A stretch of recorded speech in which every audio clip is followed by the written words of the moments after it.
The tray slipped from my hands and shattered across the frozen driveway. For a split second, the sound of breaking glass echoed like gunfire. Then I saw him, curled against the front door like someone had abandoned him there. Snow had gathered along his shoulders and hair like he was already part of winter. His lips were turning that terrifying gray-blue color I'd only ever seen in emergency wards, never on someone I loved. Inside the house, through golden party lights and fogged glass, people were laughing, music thumped, someone toasted with champagne, and right in the center of it all, wearing a glittering silver dress, his wife was throwing her head back, laughing like the world was perfect. Meanwhile, my son was dying on the doorstep, and I was still 20 steps away. No, no, no, no. I slipped in the snow, running toward him, landing hard on my knees, not even feeling it. My gloves soaked through instantly as I grabbed his face. Ice cold, pulse weak, irregular. "Stay with me," I whispered. "You don't get to leave me. Not tonight." His eyes fluttered open just enough. "Mom, cold." That voice, so small, so fragile. Rage exploded inside my chest so violently I actually tasted metal. "Who put you out here?" I demanded. His lips barely moved. "She said I had to think about consequences." Inside, someone burst into laughter again. Something in me broke. Not snapped, not cracked, broke. I dragged him down the steps, half carrying, half sliding, whispering nonsense to keep him conscious. "You remember that dog you wanted when you were little? The one you tried to name Sir Barkington? Remember? Stay with me. Stay with me." He made a tiny sound that might have been a laugh. Good. Still here. I shoved him into my car, blasted the heat, and dialed emergency services with hands that refused to stop shaking. "This is Eliza Warren, retired cardiac nurse, adult male transplant patient, severe hypothermia, possible medication withdrawal. I am 10 minutes out, prep trauma intake." They started asking questions. I hung up. I didn't have time for questions. I just had time to drive. "My name is Eliza Warren. Most people call me Liza. I'm in my late 60s, retired cardiac nurse, and mother to the strongest man I have ever known. My son," now listen carefully because this matters, "survived a heart transplant when he was barely more than a kid. He survived rejection scares. He survived infections. He survived months where we weren't sure he'd wake up. What I didn't know then was that he might not survive marriage. He met her at a medical charity gala. Her name, well, not her real one, but let's call her Celeste. Celeste was magnetic.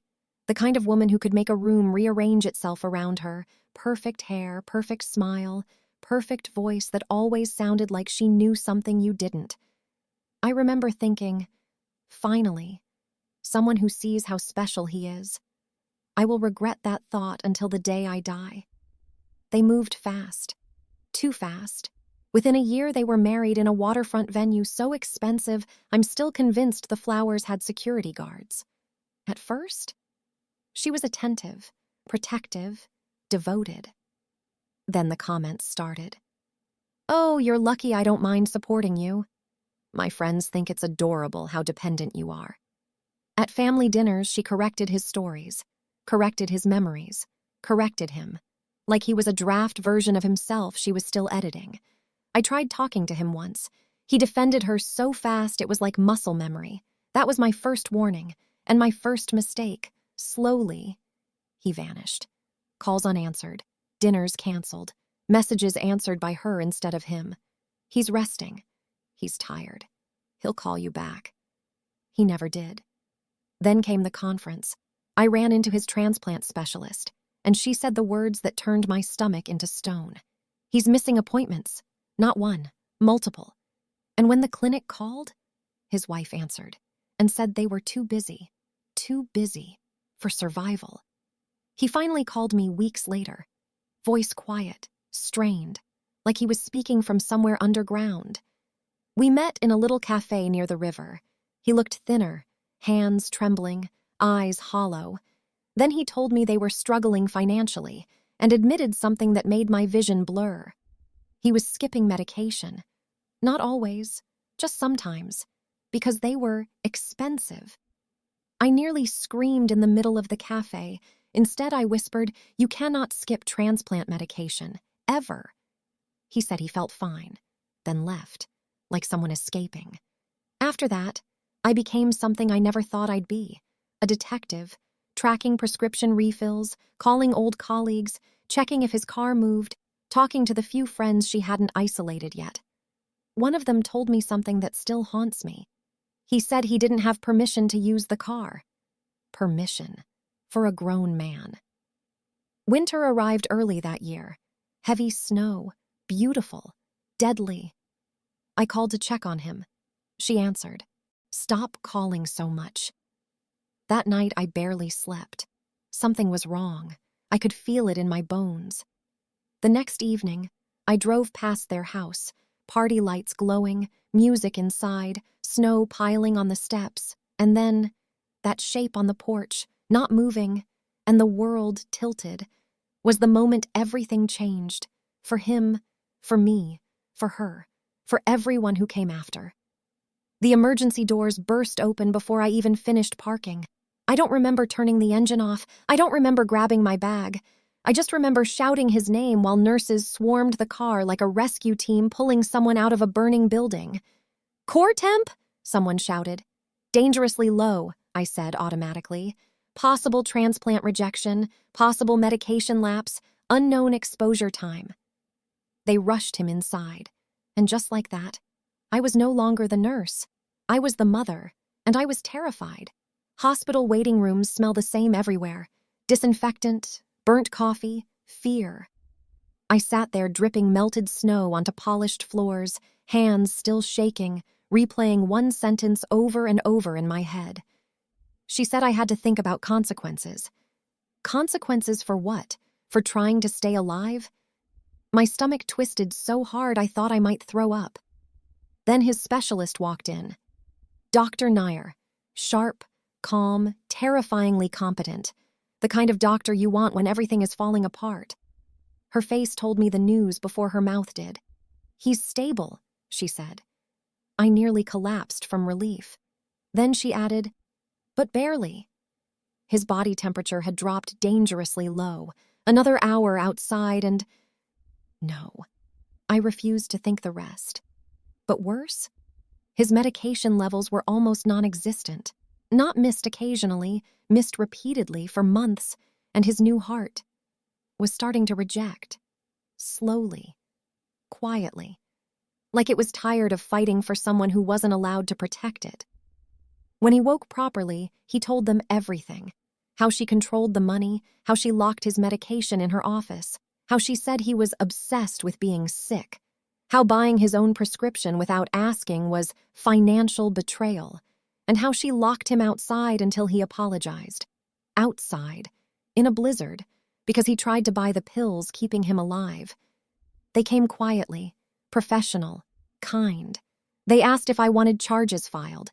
I said it wasn't my decision, it was his. They spoke to him privately, and when they came out, they gave me that look, the one that says, "Victim won't cooperate." He defended her, said she was stressed, said he misunderstood, said she loved him. I wanted to scream. Instead, I sat down and stared at the floor until my vision blurred. She walked into the ICU waiting room like she was entering a fashion event. Perfect makeup, perfect posture, perfect control. "Where is my husband?" she demanded. Dr. Nair didn't even blink. "In intensive care, fighting hypothermia and transplant rejection."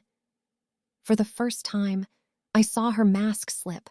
Not guilt, not fear, calculation. Then she tried rewriting history. He could have come inside any time. I spoke before I could stop myself. "I tried the door. It was locked."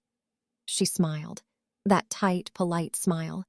"Well, someone must have locked it accidentally." Of course. The accidental locking of husbands. Common holiday problem.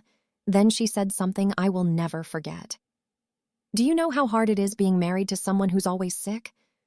The room went silent, and something inside me went completely still. I stepped closer and asked quietly, "Then why did you marry him?" She had no answer, just anger. When she demanded to see him, when she tried to cry and perform and manipulate, I looked her dead in the eye and said, "Get out of this hospital." Calm, cold, final. 5 words. And for the first time, she looked scared. He developed pneumonia from the cold. Every hour felt like borrowed time, and still, he defended her, said he was expensive, said he was a burden. I took his hand and told him something I should have said years earlier.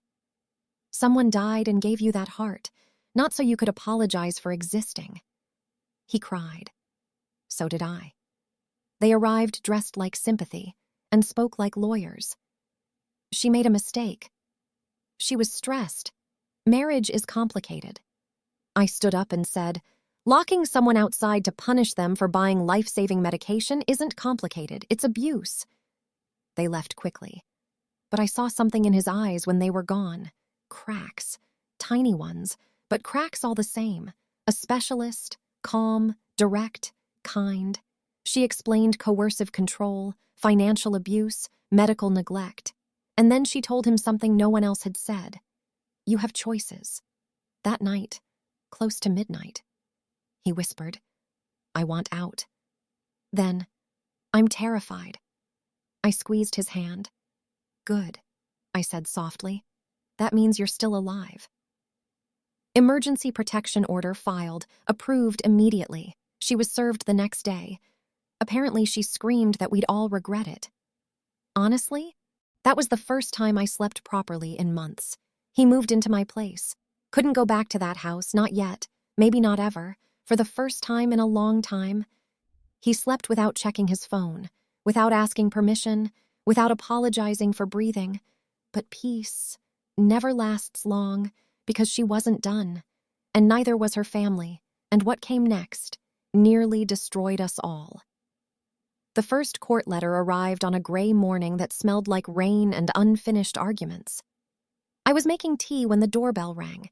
He froze in the hallway, not dramatic, not panicked, just froze, like his body remembered something his mind was still trying to forget. I opened the door. Courier envelope, legal stamp, her name on the return address. I didn't open it straight away because I already knew one thing: she wasn't going to let him go quietly.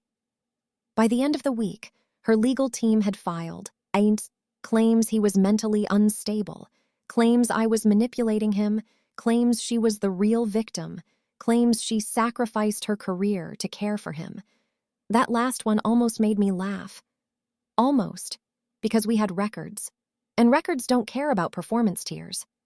Our lawyer called us in 2 days later. She laid out bank statements across the table like crime scene photos. Every account, every transfer, every hidden withdrawal. And then she said quietly, she wasn't just controlling money. She was draining it.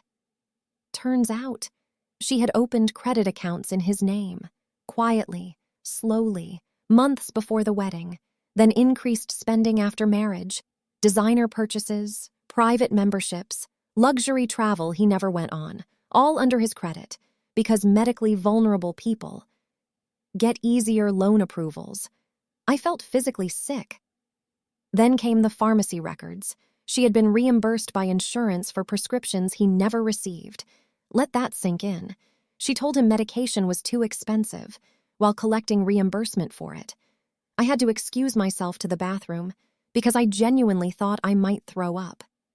Then came the real nightmare, a life insurance policy, huge, taken out shortly after marriage, with a clause specifically covering transplant complications and hypothermia-related cardiac failure.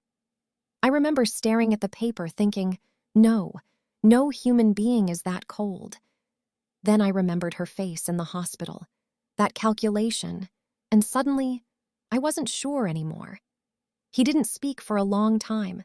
Then he said something that broke my heart in a completely new way. I thought she loved me. I took his hand.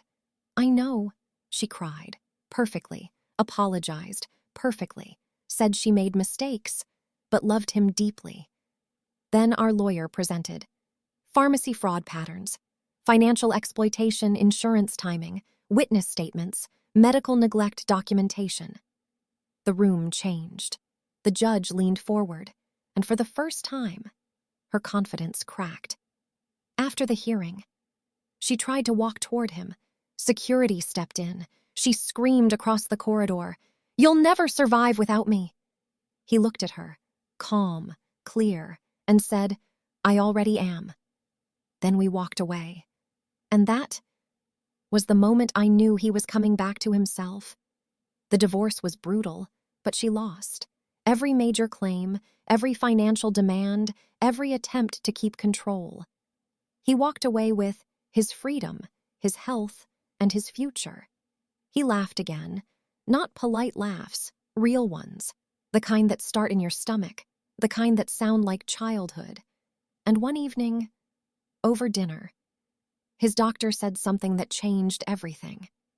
What happened to him isn't rare. Silence. Then he said, "Then we should fix that." And that was how the idea was born. But building something new means facing ghosts from the past, and someone out there wasn't done watching us. Not yet. The first meeting had 4 chairs and 5 people, which meant someone had to stand.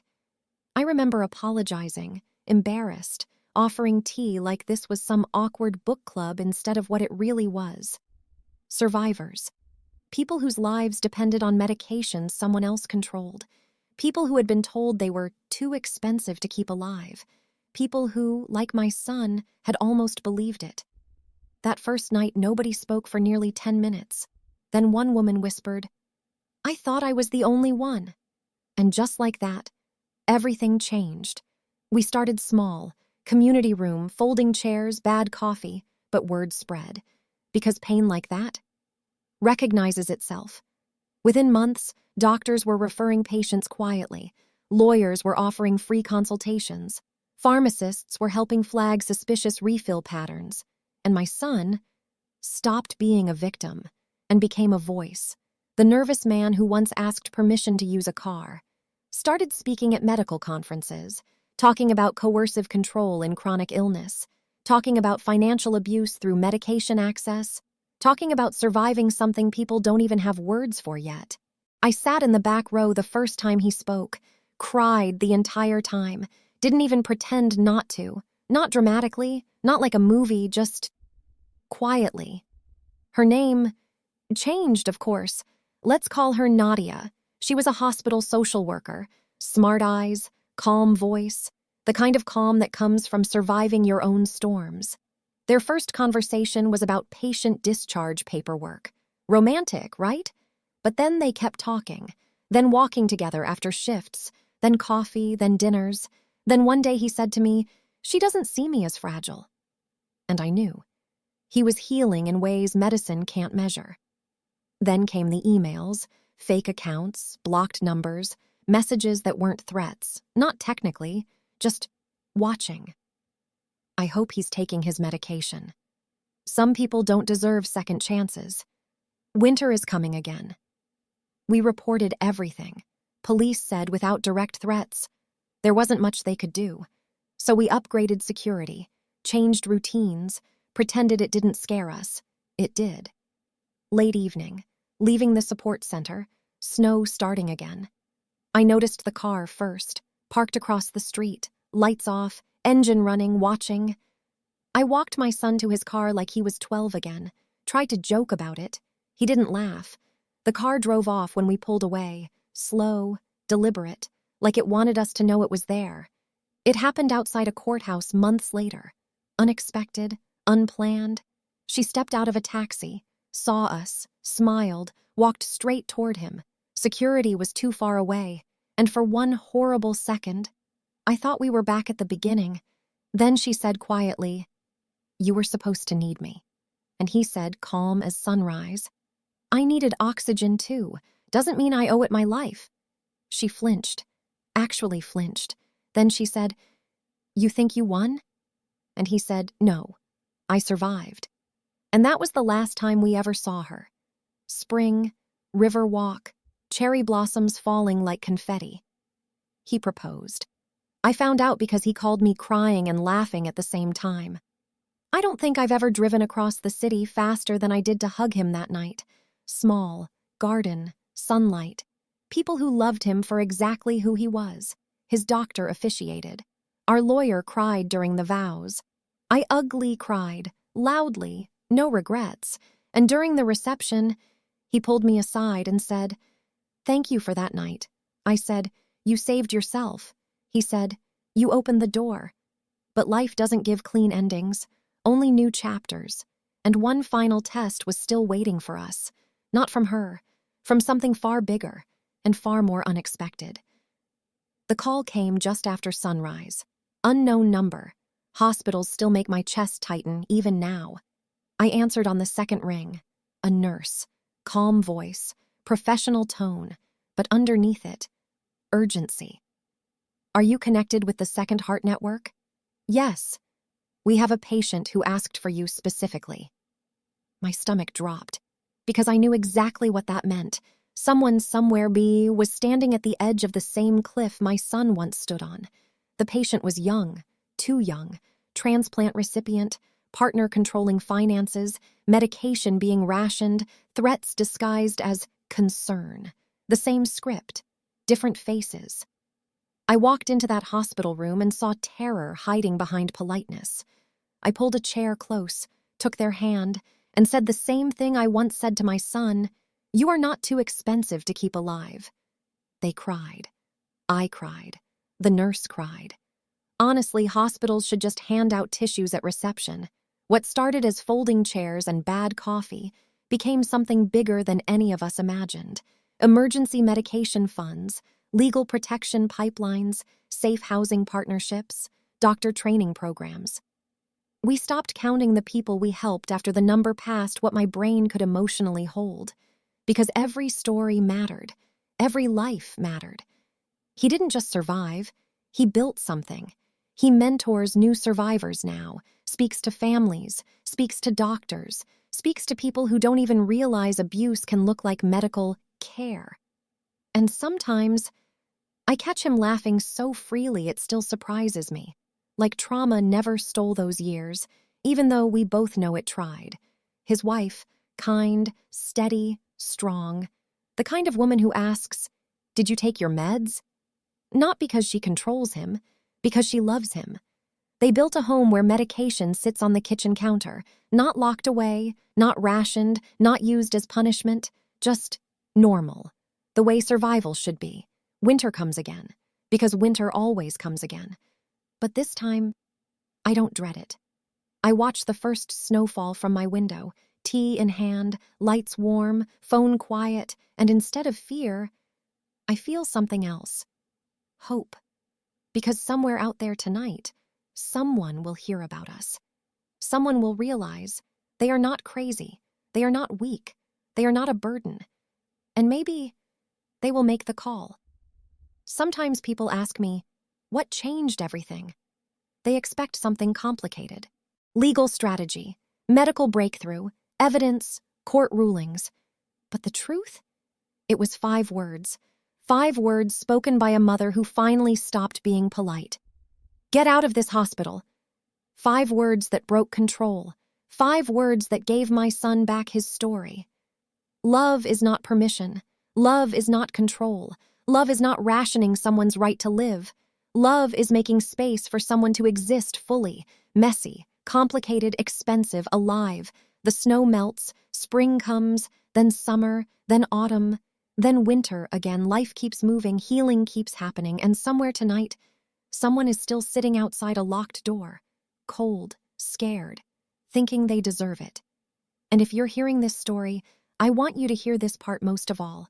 You don't have to stay. You don't have to apologize for surviving. You don't have to earn the right to live, because second chances aren't given. They're taken. And sometimes, all it takes to begin again is 5 brave words. Please click the subscribe button, like, share, and comment. This will encourage me to make more interesting stories. Also, let's know where you are watching from. Thank you, and see you in the next story.